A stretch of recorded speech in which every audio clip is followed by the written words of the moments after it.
All right, everybody, welcome back to We Play Games. I'm Walker, and here we are with the next episode here with our 4X conversation. I don't know how long the 4X conversation is going to be going on for, but I'm having fun talking about it. And this one is going to be, I think, a refreshing change of pace, because this one is not going to be one that requires a disclaimer. This one is going to be, much more just a conversation about, non-random or pseudo-random outcomes in 4X game space and just other chaotic systems, so that way you can help yourself understand the games that you are playing better without being forced to think about anything. Because I'll just tell you that a lot of the analytical tools that people attempt to use whenever they're attempting to describe and understand the universe tend to be pretty dumb unless people are being very careful with the way that they're designed.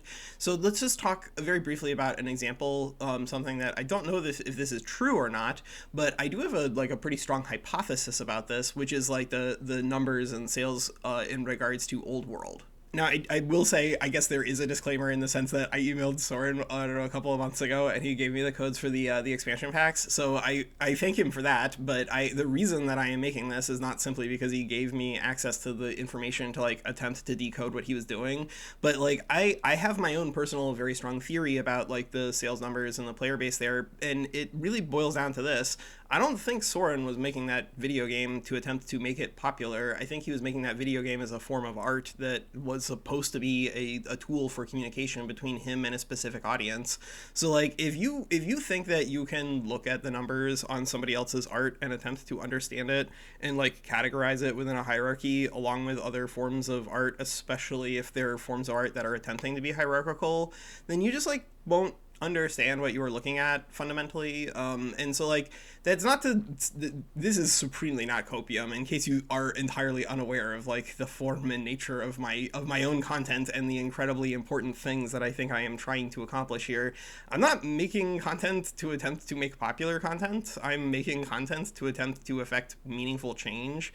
And yeah, I could attempt to be a populist about it and just make videos with clickbait thumbnails and stuff like that, but that's really not important to me as an individual, and that's actually not only not important to me, that's one of those things that I just don't like doing. I much prefer having small and intimate conversations with people who I think are genuinely plugged into what they are thinking about and the real passion that they have for the project that they are working on.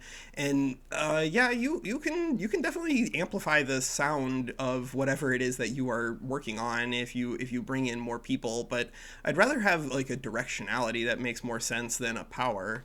So really what I'm trying to tell you here to summarize is that when you're looking at something that you do not understand, you can attempt to understand it with the tools that you would normally use to think about, the things that you believe to be true.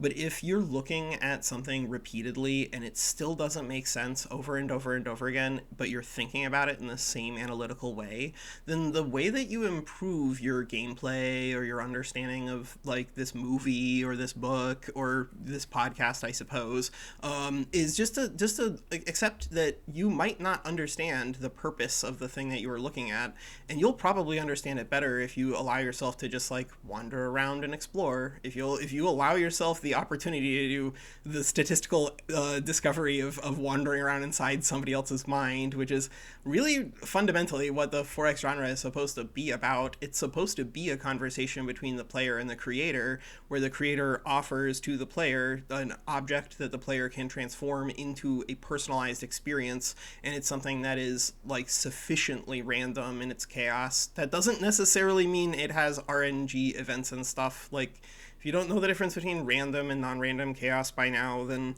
look those things up online. But ultimately, in a 4X, you're never really going to accomplish purely random chaos anyway, unless you just literally throw darts at a board.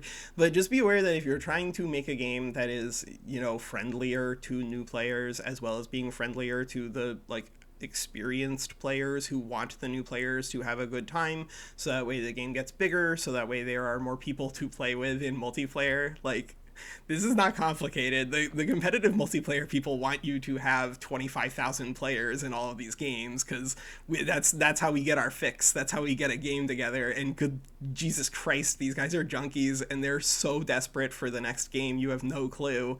So if you work appropriately and respectfully with your multiplayer group, and you give them the directionality to help you help the casual player experience using them, the competitive multiplayer people will almost make a game out of it. Like, who can help the community the largest? Suck on that. But that's really what I'm trying to do here. I'm trying to do it in probably the most offensive form possible. But if you will forgive me, it is simply because I have passion for this art form, and if people are doing the things that I believe that they are doing, then that is to me offensive behavior that demonstrates to me that on certain level I am alone in my passion, but I'll keep tilting at windmills until Eileen tells me to get a real job. All right, that's Walker.